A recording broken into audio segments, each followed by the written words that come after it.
Mga lalaking naging boyfriend ni Chris Aquino. Niligawan ni Robin Padilla si Chris sa pamamagitan ng pagpapadala ng mga love letters. May mga usap-usapan na hindi pabor si Cory sa naging relasyon ni na Chris at Robin. Nagsama ng 5 taon sina Chris at Philip Salvador at naghiwalay din noong 1999.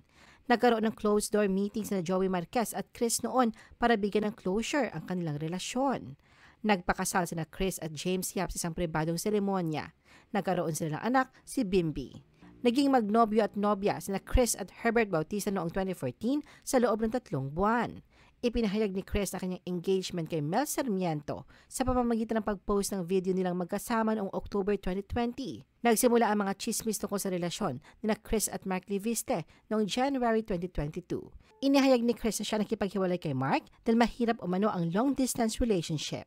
Sa vlog ni OG Diaz kamakailan, sinabi ni Chris na siya ay nasa relasyon ngayon sa isang doktor na nakabase sa Makati City. Ayon sa mga netizen, na kanyang bagong boyfriend ay si Dr. Michael Padlan.